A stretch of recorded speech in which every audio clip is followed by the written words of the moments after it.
Bismillahirrahmanirrahim. Innal hamdalillah nahmaduhu wa nasta'inuhu wa nastaghfiruh wa na'udzu billahi min shururi anfusina wa min sayyiati a'malina. Man yahdihillahu fala mudilla lahu wa man yudlilhu fala hadiya lahu. Wa asyhadu an la ilaha illallah wahdahu la syarika lahu wa asyhadu anna Muhammadan 'abduhu wa rasuluh. Amma ba'd. Rabbi shrah li sadri wa yassir li amri wahlul 'uqdatam min lisani yafqahu qawli. Rabbi zidni ilma warzuqni fahma. Allahumma inna nas'aluka ilman nafi'a wa rizqan tayyiba wa amalan mutaqabbala. Assalamualaikum warahmatullahi wabarakatuh. Okay, sihat semua hari ini? Alhamdulillah. Okay. Baik, hari ini kita sambung yang mana ya? Muka surat 21 ya, betul ya? Okey. Perkataan mana? Man istata'a min atharil wudu. Okey. Oh, itu belum lagi ya? Oh, belum. Alah, okey. Ya kan dah, belum lagi. Okey.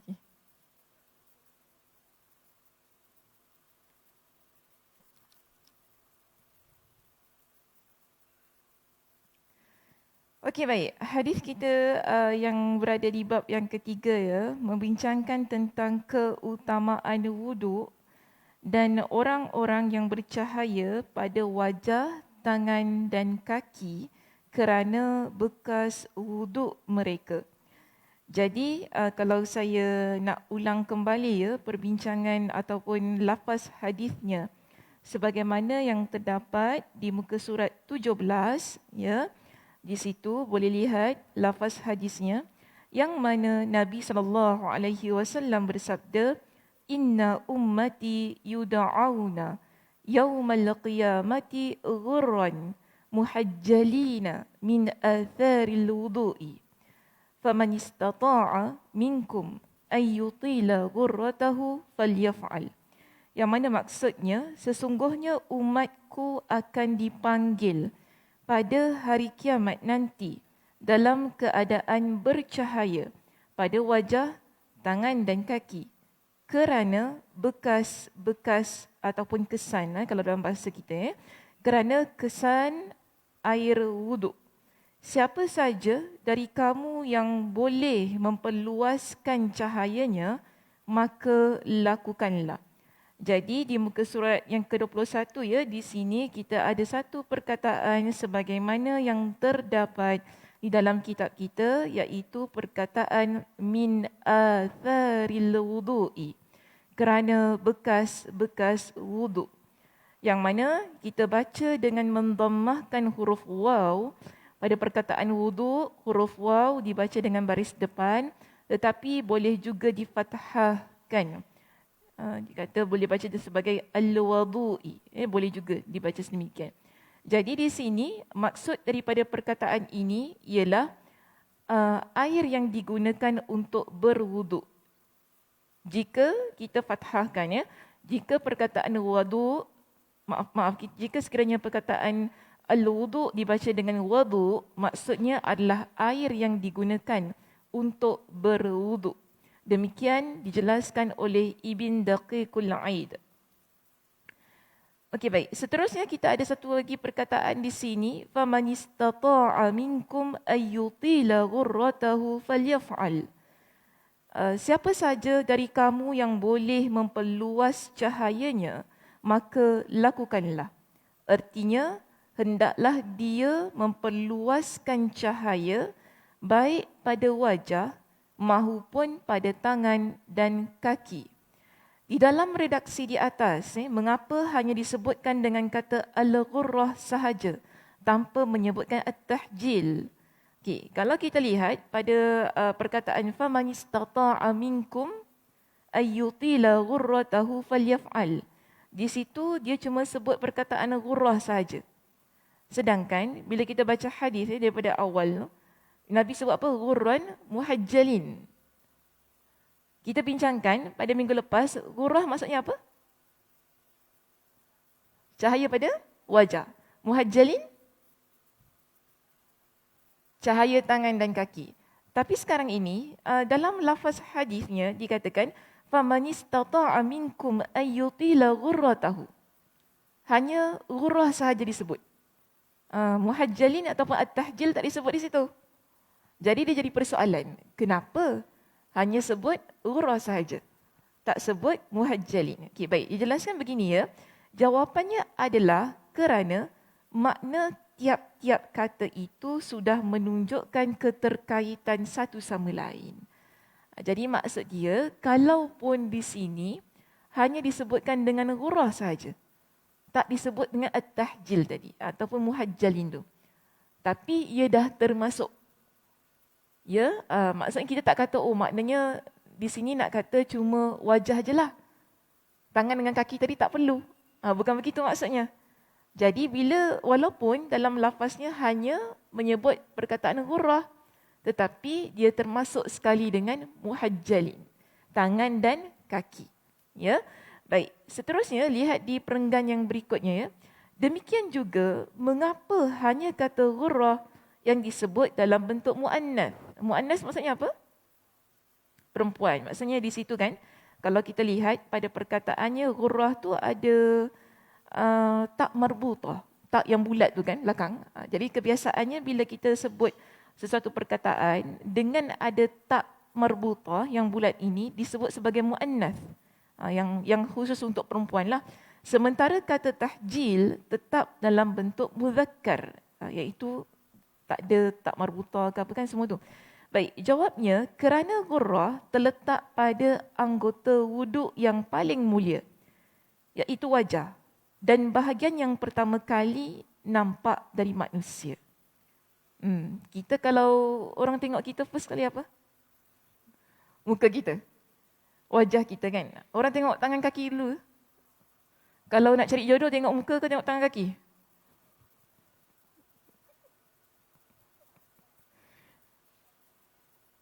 Tengok tangan. Oh, muka tak payah tengok. Tapi tengok apa dulu? Tengok wajah kan? Mestilah muka, Kak Dewi. Mestilah tengok muka dulu kan? Ya, jangan gaduh. Jangan gaduh. Dia gaduh pula kat sini. Tak adalah, dia perbincangkan pendapat.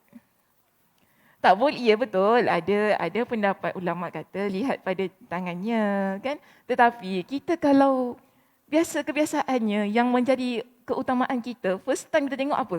Wajah kan, muka. Kita tak tengok tangan awak, tak ada macam kita dulu. Kita tengok muka dulu, cantik ke tak dia. Tengok wajah dulu, barulah yang lain-lain kan. Jadi di sini disebut bahawa wajah kita ni adalah bentuk keutamaan bagi manusia. Sebab itu, Nabi larang apa? Pukul wajah. Ya, wajah ni sesuatu yang mulia untuk manusia. Jadi kalau kita hatta dalam kekeluargaan pun, larangannya isteri itu dilarang untuk disentuh wajahnya, maksudnya dipukul wajahnya. Isteri ni tak boleh pukul wajah. Apa-apalah kita, anak kita pun tak boleh. Kan? Jangan tampar, macam tu. Part lain, bahagian lain, kita nak cubit ke, nak jentik ke apa, masih lagi ada kelonggarannya. Tapi wajah tidak. Okey, wajah tak boleh ditampar, tumbuk, pukul dan sebagainya. Sebab ia bentuk kemuliaan manusia. Kita nampak, first kali kita jumpa orang, kita tengok muka dia dulu kan. Jadi apa-apa kalau kita perasan pada wajah tu, kita tengok muka, kenapa pipi dia, gitu kan. Kenapa kita.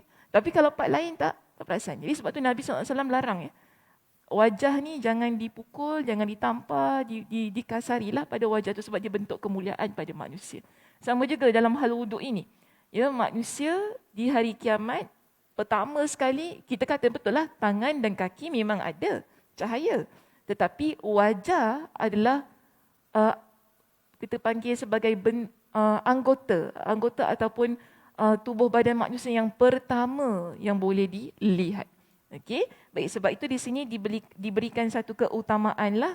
Ini penjelasan lah ya di kalangan para ulama kenapa diletakkan sebagai muannas dan tidak diletakkan sebagai muzakkar pada wajah itu, iaitu ghurrah. Baik, kemudian ada lagi pendapat di sini, namun perlu dicatatkan riwayat Muslim dari jalur Umarah bin Ghaziyah justru disebutkan kedua lafaz tersebut. Jadi kalau kita rujuk dalam kitab Sahih Muslim, Imam Muslim ketika beliau meriwayatkan hadis ini, kedua-dua perkataan diletakkan. Ghurrah dan juga tahjil. Sebab itu lafaznya falyutil ghurratahu wa tahjilahu.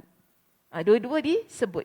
Tapi kalau dalam riwayat Imam Al-Bukhari, sebagaimana dalam kitab kita di sini, hanya disebut satu sahaja. Tapi tak jadi masalah lah ya, jangan risau. Oh mana sahih, mana ni, nanti tanya pula begitu kan. Tapi tak ada masalah. Sahih Muslim, Sahih Al-Bukhari, kedua-duanya adalah hadis yang disepakati oleh para ulama, hadis yang boleh diguna pakai, tidak menjadi masalah. Biasalah ya, bila kita baca hadis ni, kadang-kadang daripada sudut lafaz itu dia ada perbezaan. Itu biasa. Okey, jadi jangan risau sangatlah. Kalau buka buku yang ini, kenapa ada dua? Kenapa ghurrah dengan tahjil disebut? Tapi yang ini hanya sebut ghurrah saja. Ya? Yang penting riwayatnya sahih. Begitu ya. Yang penting riwayatnya sahih. Baik, seterusnya kita ada di situ ya, muka surat yang ke-22. Ibn Battal, dia berkata begini, pendapat dia. Abu Hurairah menyebutkan ghurrah sebagai bentuk kiasan dari tahjil kerana tidak mungkin memperluaskan basuhan pada wajah. Ini pendapat Ibn Battal pula. Dia kata ghurrah tu dia hanyalah sebagai kiasan sahaja dari tahjil, daripada perkataan tahjil. Kerana kalau muka ni tak boleh nak diluaskan, maksudnya tak boleh nak dilebihkan ke tempat lain. Begitu maksud dia. Perkataan ini menurut kepada Imam Ibn Hajar, ia perlu dikoreksi. Sebab terdapat kesan bahawa dengannya dia membolak-balikkan penggunaan kata bahasa Arab. Ialah ni perbincangan di sudut bahasa Arab pula ya. Selain itu, apa yang dinafikannya tadi tertolak kerana memperluaskan basuhan pada wajah dalam hal ini masih memungkinkan. Iaitu dengan membasuh leher misalnya. Nak basuh sampai leher ke? Tidaklah ya. Ini dia kata kemungkinan. Kemungkinan sahaja. Maknanya masih boleh diperluaskan begitu. Baik, ini pendapat dia sajalah ya. Tapi saya tak berapa tak berapa bersetuju dengan pendapat ini. Wajar-wajar sajalah ya, jangan diperluaskan. Maknanya di situ-situ keadaannya. Baik, seterusnya di sini, Ar-Rafi'i malah menukil pendapat dari sebahagian ulama yang mengatakan bahawa kata ghurrah digunakan untuk makna ghurrah dan tahjil sekaligus. Hal yang lain apabila dilihat dari zahirnya, kalimat tersebut merupakan bahagian penutup hadis. Jadi tak kisahlah ya, nak guna untuk maksud ghurrah dan tahjil ataupun letak dua-duanya sekali. Ini perbincangan yang menyebut tentang kenapa perkataan ghurrah itu hanya disebut di akhir hadis ini tanpa menyebutkan perkataan tahjil. Itu sajalah penjelasannya sebenarnya. Tapi sebut ataupun tak sebut dia bukan jadi masalah. Sebab kedua-duanya tadi sebagaimana yang kita bincangkan, kedua-duanya adalah merangkumi kepada maksud melebihkan basuhan yang mana ada kesan cahaya di hari kiamat kelak. Baik, di sini akan tetapi Ahmad meriwayatkannya dari jalur Fulay, dari Nu'aim, dan pada bahagian penutupnya disebutkan, Nu'aim berkata, aku tidak pasti apakah perkataan siapa saja dari kamu yang boleh memperluas, dia berasal dari sabda Nabi atau dari perkataan Abu Hurairah. Di sini ada sedikit kekeliruan pada perawi. Perawi ini, iaitu Abu Nu'aim ni tadi kan. Abu Nu'aim ke apa? Nu'aim. Nu'aim ni kata dia tak pasti. Kalau kita rujuk dalam riwayat Imam Ahmad ibn Hanbal. Ya, dalam riwayat Imam Ahmad ibn Hanbal, dia kata dia tak pasti adakah lafaz yang tadi kita baca famanistata'a itu. Ia adalah lafaz daripada Nabi atau daripada Abu Hurairah. Itu maksud dia. Kalau kita rujuk dalam riwayat Imam Ahmad, ya, dalam riwayat Imam Ahmad ada satu perkataan daripada Nu'aim. Nu'aim kata dia tak pasti sama ada perkataan ataupun lafaz manistata'a. Ya, di situ manistata'a. Ia adalah lafaz daripada Nabi atau daripada Abu Hurairah sendiri. Jadi di situ ada sedikit kekeliruan lah daripada dia. Dan disebutkan begini, aku tidak menemukan kalimat tersebut dalam riwayat siapapun dari ke-10 sahabat yang meriwayatkan hadis ini. Demikian juga dalam riwayat para perawi yang meriwayatkannya dari Abu Hurairah selain riwayat Nu'aim ini. Wallahu a'lam. Maksudnya di sini ya, yang menyebutkan tentang ketidakpastian itu hanya Nu'aim. Kalau dalam riwayat lain, tak ada yang menyebutkan tentang ketidakpastian tersebut. Jadi bagi Imam Ibn Hajar, bila di kalangan sahabat-sahabat yang lain, mereka tidak ada tentang hal inilah, maksudnya ketidakpastian itu tak timbul, okey saja. Kan? Sebab hanya Nu'aim saja yang menyebutkan ketidakpastian itu. Tapi yang lain-lainnya kata itu daripada Nabi. Okey? Boleh ya? Boleh faham ya part ni? Kak Som okey? Okey Kak Som? Okey tak? Okey ya? Tak ada kekeliruan ya? Tengok muka macam blur je. Okey ya? Jangan blur pula. Baik. Jadi, okey, kalau saya nak letakkan macam ni lah. Hadis tadi kan.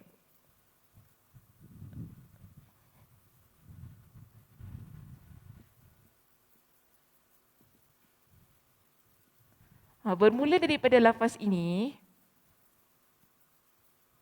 Siapa tu? Nu'aim. Nu'aim kata dia tidak pasti. Adakah ini kata daripada Abu Hurairah atau daripada Nabi? Okey, dia tak pasti. Faman istata'a, siapa yang mampu untuk memperluaskan tadi wuduk pada wajah dan juga tangan kaki kan. Nu'aim kata dia tak pasti. Adakah lafaz ini daripada Abu Hurairah ataupun daripada Nabi? Tapi dijelaskan kepada kita tadi, hanya Nu'aim saja yang ada ketidakpastian ini. Sedangkan di kalangan sahabat yang lain tidak ada. Itu maksudnya lah. Jadi tak perlulah dimuskilkan. Dan hanya terdapat pada riwayat Imam Ahmad tentang ketidakpastian ini. Okey? Imam Ahmad. Hanya pada riwayat dia sahaja. Baik, seterusnya kita lihat. Kemudian para ulama berselisih pendapat tentang kadar yang dianjurkan untuk memperluas basuhan tangan dan kaki sebagaimana berikut.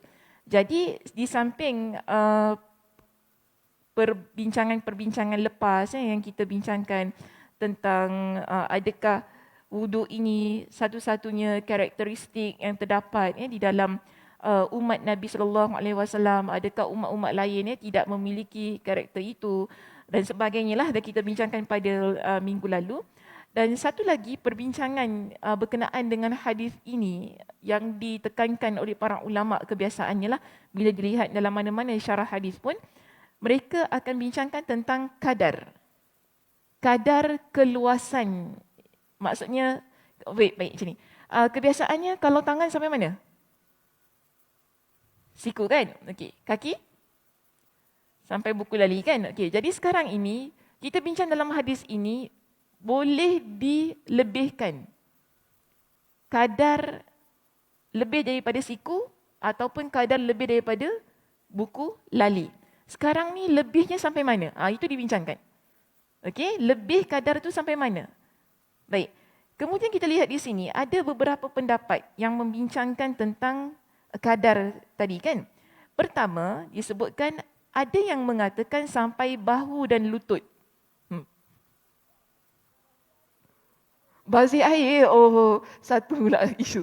Bazir air sosok. Macam mana? Bahu, sampai bahu. Ini bukan saya cakap ini para ulama bincangkan. Kita bincang. Relax. Relax dulu. Jangan takut. Okay. Kita bincang dulu. Jadi pendapat pertama, kata kadarnya ialah sampai bahu. Kalau kaki tu sampai Lutut. Panjang ya.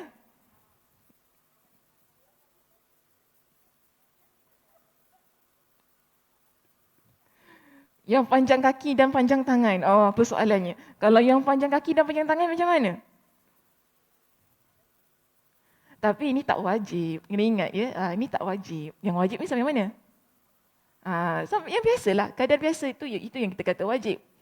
Kan kadar basuhannya sampai ke siku dan kaki sampai ke buku lali. Ini pendapat para ulama tentang kadar keluasannya itu berapa ataupun sampai ke mana. Jadi pendapat pertama kata sampai bahu dan lutut. Dan dia kata pula pendapat ini sesuai. Jangan main-main ya, pendapat ini sesuai dengan yang telah diriwayatkan secara sahih. Mana sahih lagi, kat dia kata sahih lagi lah jangan main-main. Okey, sahih lagi ya pendapatnya. Secara sahih dari Abu Hurairah, baik ia berupa riwayat maupun pendapat beliau. Maksudnya dia kata di sini riwayat yang menyatakan kadar keluasan kita dibenarkan untuk ambil wuduk lebih daripada kadar yang telah ditetapkan itu. Contoh tadi kan disebut sampai ke bahu dan juga sampai ke lutut. Ia adalah berdasarkan sebuah riwayat yang sahih dari Abu Hurairah sendiri. Ya. Kemudian dikata bukan Abu Hurairah sahaja, bahkan dari perbuatan Ibn Umar. Ya, perbuatan Ibn Umar. Ibn Umar siapa? Sahabat, yes. Anak siapa? Anak Umar bin Al-Khattab radhiyallahu an. Sebagaimana ada sebuah hadis yang dikeluarkan oleh Ibn Abi Shaybah dan Abu Ubaid dengan sanad yang hasan. Okey, ini pendapat pertama iaitu bahu dan lutut.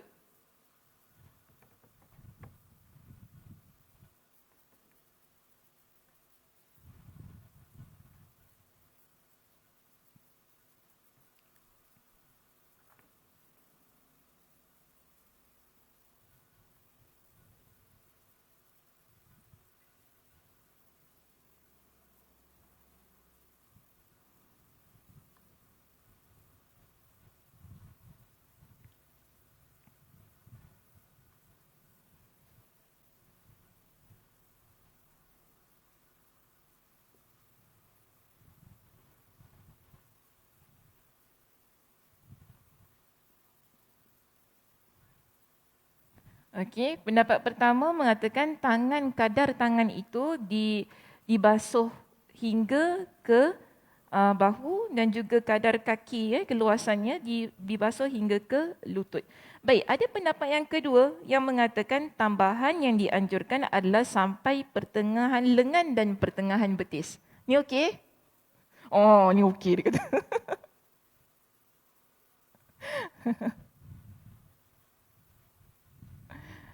Pertengahan lengan. Maknanya tak sampai bahu lah ya. Separuh jalan ya. Pertengahan bahu pula. Sikit je. Oh tak jauh ni. Ni tak basuh air ya? Kurang.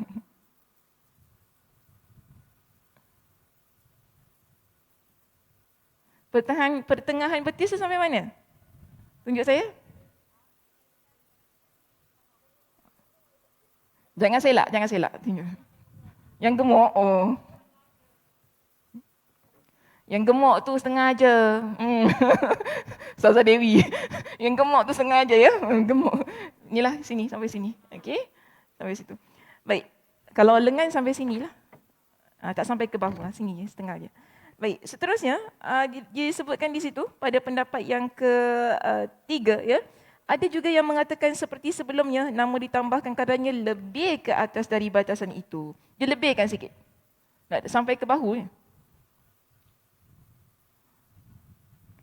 Dia sama pertengahan ya, pertengahan lengan dan juga pertengahan betis, tapi dia lebih sikit. Lebih sikit. Atau senang kata tak sampai ke bahu, tak sampai ke lutut. Lebihkan sikit je.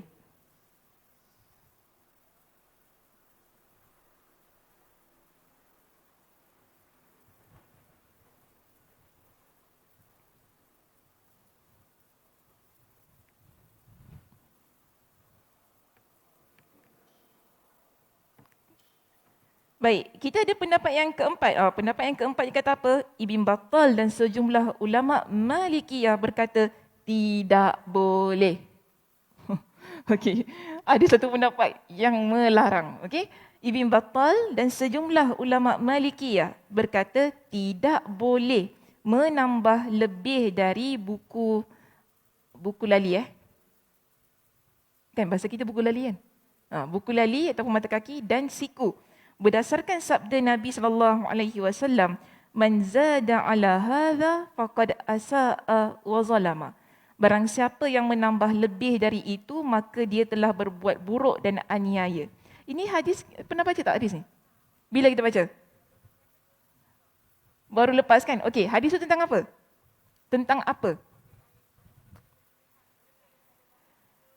Lebih dari 3 kali. Jadi hadisnya berkaitan membasuh lebih dari 3 kali.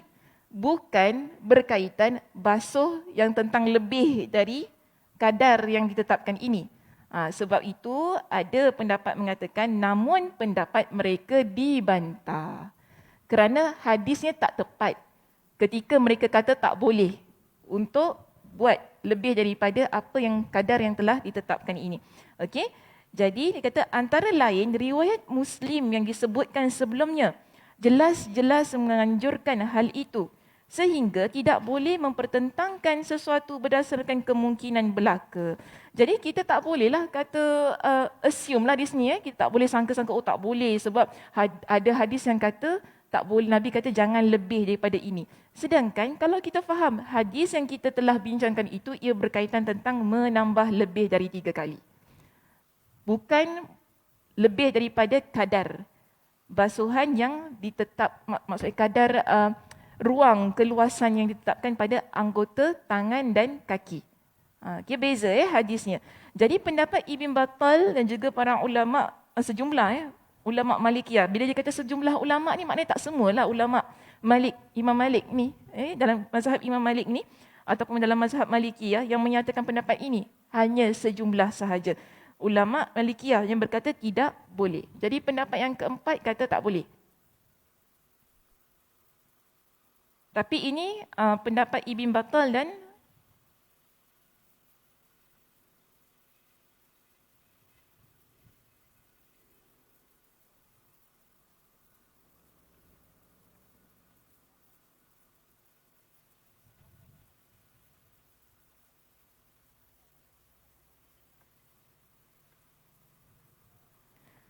okey, jadi yang mengatakan tak boleh ialah pendapat Ibn Battal dan sejumlah ulama Malikiyah sebagaimana yang diletakkan oleh Imam Ibn Hajar dalam kitabnya.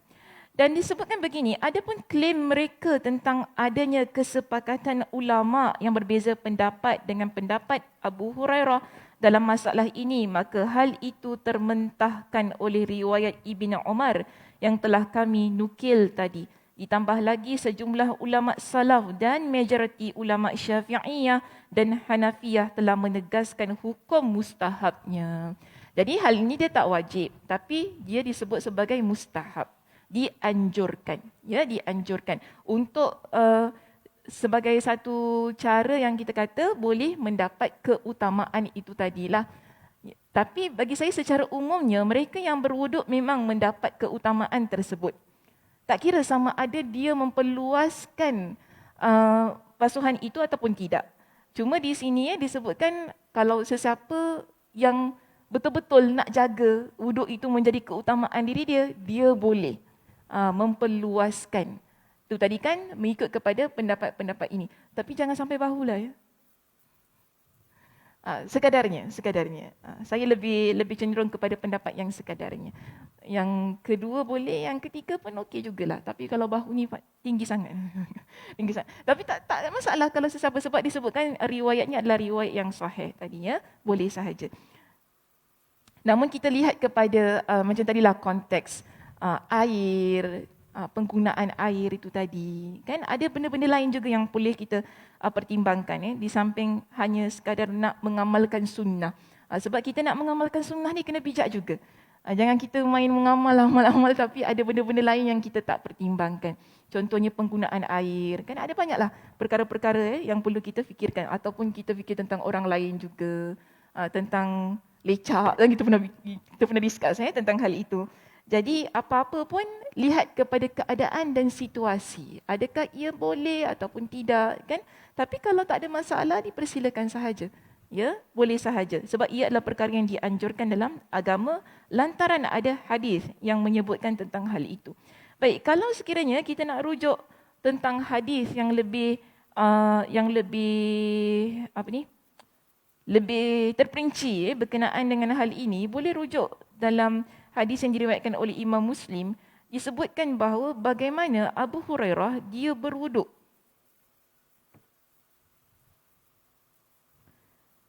Dalam riwayat Imam Muslim disebutkan begini kepada kita.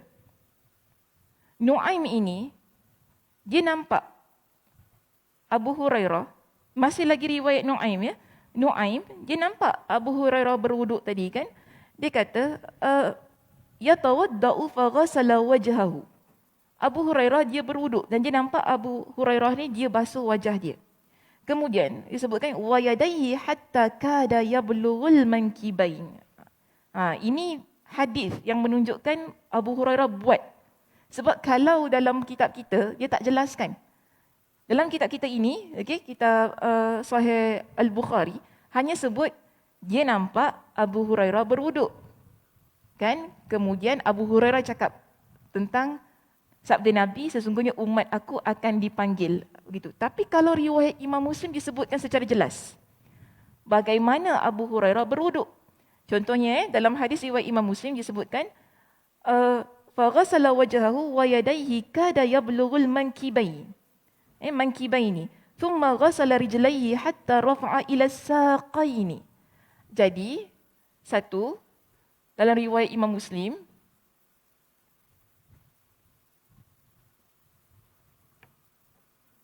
disebutkan bahawa yablughul mankibain.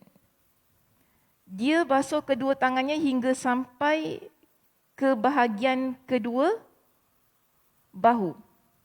Begitu.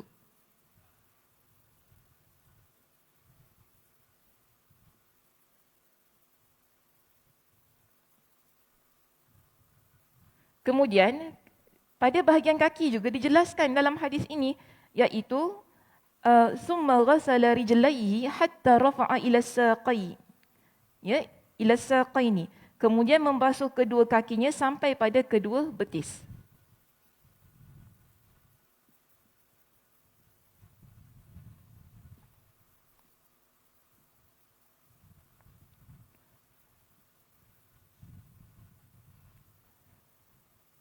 Jadi sebab itu, bila ada di kalangan mereka yang membantah yang nombor 4 ini, dia kata tak boleh kan? Sedangkan di sana ada riwayat yang menyebutkan secara jelas hal itu berlaku. Hal itu berlaku yang mana kemudian barulah Abu Hurairah dia sebutkan tentang hadis sebagaimana yang sama terdapat di dalam kitab kita ini. Baik.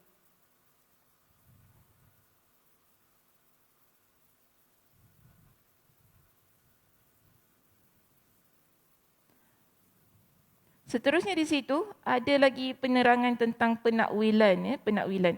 Ada juga yang berpendapat bahawa maksud daripada hadis ini bukan suruh kita untuk memperluaskan tadi, lebihkan tadi,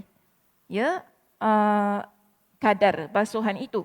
Bukan maksudnya kalau tangan kena lebih sampai ke lengan ataupun ke bahu. Kalau kaki lebih sampai ke betis ataupun sampai ke lutut. Baik, ada yang menakwilkan ataupun mensyarahkanlah hadis itu dengan sedemikian. Yang mana dia kata, ada pun penakwilan mereka terhadap makna memperluaskan. Memperluaskan yang dianjurkan dengan senantiasa dalam kondisi berwuduk. Jadi ada di kalangan para ulama, mereka jelaskan hadis ni bukan maksudnya Nabi suruh kita lebih. Tapi disebutkan bahawa untuk kita sentiasa dalam keadaan wuduk. Ada yang menakwilkan begitu. Okey, maka pendapat itu dapat disanggah dengan menyatakan bahawa perawi tentu lebih mengetahui makna hadis yang diriwayatkannya. Bagaimana tidak demikian? Sebab perawi sendiri telah menyatakan secara jelas penisbatannya kepada Rasulullah sallallahu alaihi wasallam. Okey, jadi ada perawi di sini, dikatalah perawi di sini Abu Hurairah. Abu Hurairah dia lebih tahu kan apa yang dia lakukan. Sedangkan dalam perbuatannya itu didapati bahawa dia sandarkan ataupun dia nisbahkan kepada Nabi sallallahu alaihi wasallam. Maka tak mungkin Abu Hurairah di sini dia nak buat-buat cerita. Jadi maknanya kenapa pula sampai kita nak menakwilkan hadis ini dengan mengatakan kita maksud daripada Nabi ialah supaya kita ni sentiasa dalam keadaan yang berwuduk. Sedangkan jelas, secara jelas sebagaimana yang saya letakkan dalam hadis riwayat Imam Muslim, disebutkan kepada kita bagaimana Abu Hurairah itu dia berwuduk. Ya, bagaimana Abu Hurairah itu berwuduk. Bahkan dalam riwayat yang lain dia kata apa? Beginilah cara Nabi berwuduk. Ada. Ada pendapat lain, ada riwayat lain yang dia ungkapkan secara jelas. Dia kata kepada Nuaim, beginilah cara Nabi berwuduk. Ada begitu. Cuma saya tak sampaikan di sinilah ya secara lengkapnya. Tetapi nak dikatakan ada riwayat hadis yang menunjukkan Abu Hurairah dia betul-betul nisbahkan perbuatan ini kepada Nabi kerana apa dia kata? Aku nampak Nabi buat macam ni. Jadi kita nak kata dia bohong. Tak boleh juga sebab dia adalah perawi yang Masya Allah Tabarakallah. Yang tak mungkinlah dia nak assume ke, dia nak sangka-sangka oh Nabi buat gini. Tak, bukan begitu. Sedangkan dia sendiri nampak ya, apa yang dilakukan. Dan kena ingat ya, Abu Hurairah ni di kalangan sahabat yang sentiasa dekat dengan Nabi. Bukan sahabat yang jumpa Nabi sekali, sehari, 2 kali. Bukan maksudnya seminggu 2 kali, setahun sekali, bukan. Tapi dia sentiasa dengan Nabi. Sebab itu hadisnya paling banyak di kalangan para sahabat. Walaupun kita kata dia masuk Islam agak lambat. Ya, dia masuk Islam agak lambat tapi hadisnya adalah hadis yang paling banyak. Jadi kita tak boleh nak kata, oh agaknya Abu Hurairah ni dia agak-agak je. Tak boleh gitu. Sebab di sini jelas ya menunjukkan bahawa ada riwayat yang mengatakan dia menisbahkannya kepada Rasulullah sallallahu alaihi wasallam. Baik, dalam hadis Yahya ibn Bukair ya yang terdapat dalam kitab kita ini ya sebagaimana di muka surat yang ke-17 terangkum makna judul bab di atasnya iaitu keutamaan wuduk. Ya, ada keutamaan wuduk. Jadi maknanya keseluruhan pada hadis kita di dalam bab yang ketiga ini ingin jelaskan kepada kita tentang keutamaan wuduk. Apa keutamaannya? Apa keutamaan wuduk yang dijelaskan dalam hadis ini? Cahaya pada bekas anggota wuduk yang terdapat di wajah, tangan dan kaki. Ya. Kemudian disebutkan keutamaan itu diperoleh seseorang dengan adanya cahaya pada wajah dan kaki dari bekas-bekas air wuduknya yang melebihi batas yang diwajibkan syariat. Okey, yang melebihi batas yang diwajibkan syariat. Ini pada penjelasan yang terdapat dalam hadis ini. Jadi persoalannya sekarang, jika demikian lalu bagaimana pada bahagian yang memang diwajibkan? Jadi kalau kita wuduk hanya pada siku saja ataupun pada buku lali kita saja, dapat tak keutamaan tu? Ni persoalan. Dapat ke tidak? Ke kena lebih macam ni baru dapat? Dapat. Macam mana?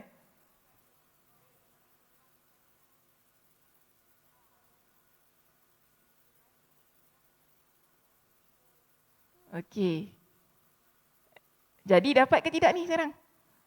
Dapat. Oh. Betul, confirm? Betul, confirm dapat? Kalau saya kata tak dapat macam mana?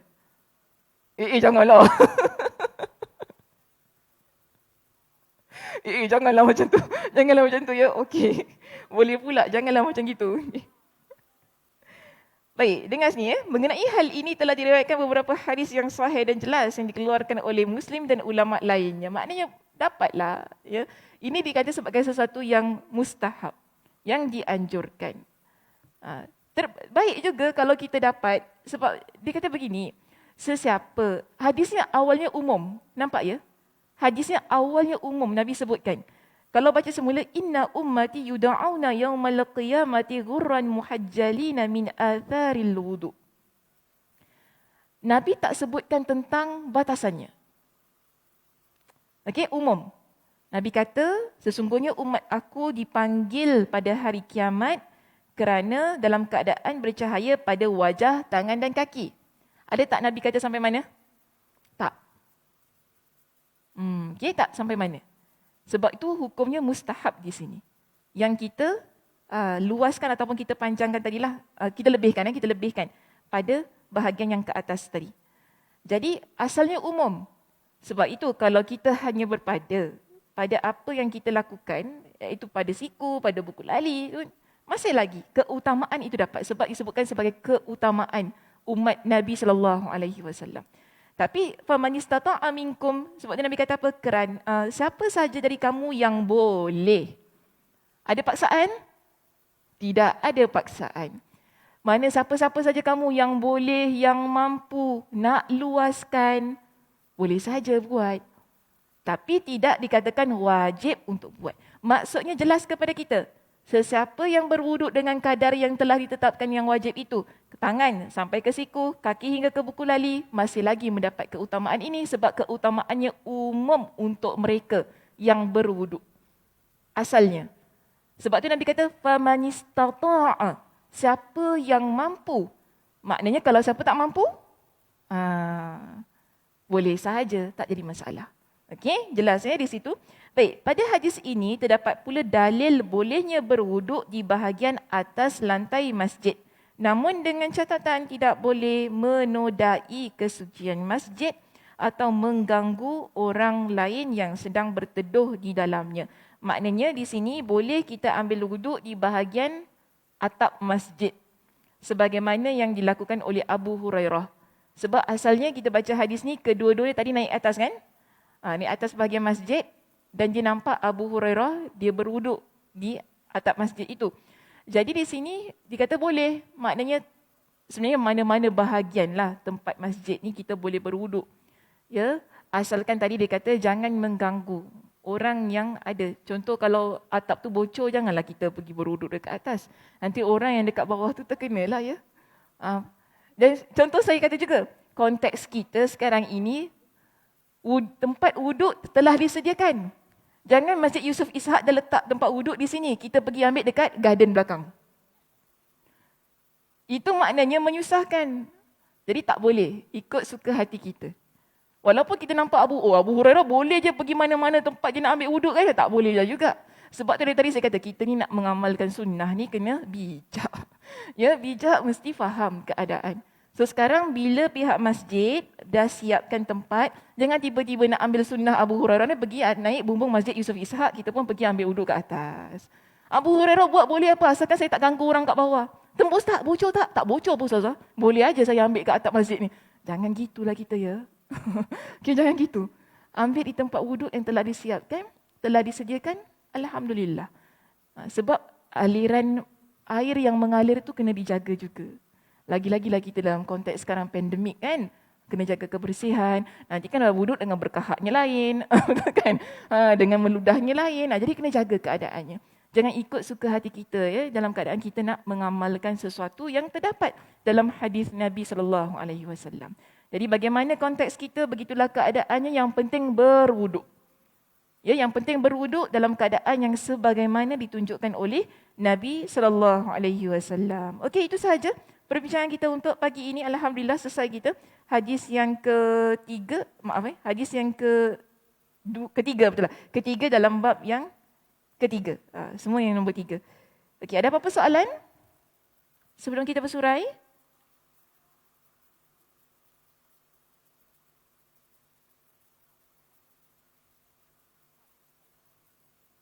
Oh ya, Cik Zai, silakan. Oh, tu tak dengar. Duduk sini. Tak dengar lah. Kena kuatkan suara. Sila. Duduk ke depan. Okay, siapa nak bertanya di kuliah Masjid Yusof Ishak kena pergi depan. Ustazah dengar. Jangan malu, jangan segan. Jangan segan. Tak apa. Duduk je, sekejap je. Sekejap je. Macam mana Kak Zai?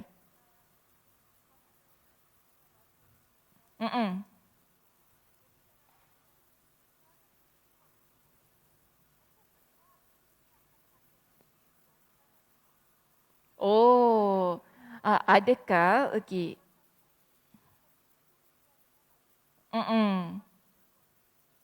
Betul. Baik, soalan Cik Zai di sini, adakah mereka yang buat lebih tadi, mereka nak cahaya tu lebih pada diri mereka? Betul. Begitu. Kalau siapa yang nak cahaya tu lebih pada diri dia, sebab tu tadi Nabi kata, faman istata'a minkum. Siapa yang nak, siapa yang boleh. Kan, nak lebih tadi kan, cahaya tadi, kalau baca betul-betul lah hadisnya, disebutkan, ayyutila, hendaklah dia melebihkan. Jadi ada perkataan ayyutil, maksud ayyutil, hendaklah dia lebihkan itu ialah supaya cahayanya pun lebih pada diri dia. Itu keadaan keutamaan yang diberikan kepada mereka. Boleh je. Hanya kerana untuk mendapatkan cahaya yang lebih. Tapi macam saya kata tadi, dia kena ikut juga pada keadaan, pada situasi. Adakah ia membolehkan untuk kita lebih-lebihan tadilah dalam keadaan yang berwuduk tersebut.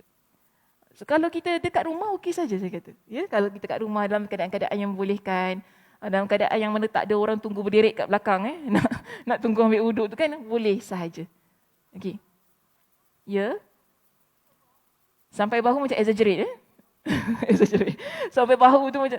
Tapi itu pun dapat pandang ulama lah. Ada juga sebab ditunjukkan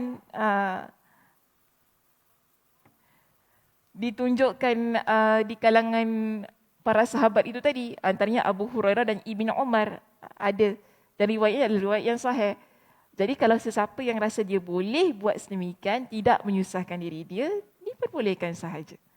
Cuma kita orang perempuan susah sikit lah ya. Orang perempuan susah sikit lah, dia kena pakai jaket. Orang lelaki pun susah juga, bukan cakap orang perempuan saja, orang lelaki pun susah juga. Kadang-kadang dia pakai lengan tangan panjang kan, orang lelaki kan. Kalau dekat office ke apa pun tangan panjang kan. Unless kalau casual wear lah, dia pakai lengan pendek tu. Jadi maknanya kedua-dua lah, perempuan dengan lelaki agak sukar. Lain kan nak kena buka bajunya. Dia buka bajunya. Jadi susahlah keadaan tu. So kita beramal jangan menyusahkan diri. Ya, mana-mana yang kita mampu, mana-mana yang dibolehkan, lagipun hukumnya adalah mustahab, tidak wajib. Yang wajib hanya pada keadaan yang telah ditetapkan itu tadilah. Dan saya pun tadi saya dah bincangkan juga, keutamaan itu masih lagi diperoleh. Ya, masih lagi didapatkan. Walaupun kita tidak melebihkan tadi. Tapi kalau nak dilebihkan tadi kerana ialah untuk dapat cahaya yang lebih tadilah. Supaya agaknya nak lebih mudah nampak ya, lebih cahaya. Jauh-jauh dah nampak, dah kat situ, nampak tangannya sampai ke sini. Mudah-mudahan begitulah. Mudah-mudahan begitu. Yang nombor 3, Kak Dewi, yang nombor 3 tu okey lagi lah, lebih sikit. Sampai sini. So mana-mana ikut kepada kemampuan, tapi yang penting keadaan tu perlu diperhatikan juga ya. Keadaan tu. Bukan saya kata, tak boleh kena. Tidak. Tapi kadang-kadang kita jangan pentingkan diri kita sendiri bila kita beramal. Nanti kan kadang-kadang bila kita nak ambil wuduk kan ramai orang beratur, tunggu turn ke apa kan, kena lihat keadaan-keadaannya juga. Ya, ikut kepada situasi, keadaan dan juga konteks situasi itu adakah boleh ataupun tidak. Namun dengan tidak menafikan masih lagi orang yang berwuduk pada keadaan-keadaan yang tidak dia memperluaskan itu, dia masih lagi mendapatkan keutamaan tersebut secara umumnya. Umat Nabi SAW. Okey, itu sahaja kuliah kita pada pagi ini. Terima kasih di atas perhatiannya. Mudah-mudahan Allah Subhanahu Wa Taala memberikan kesihatan kepada semua untuk kita bertemu pada minggu hadapan.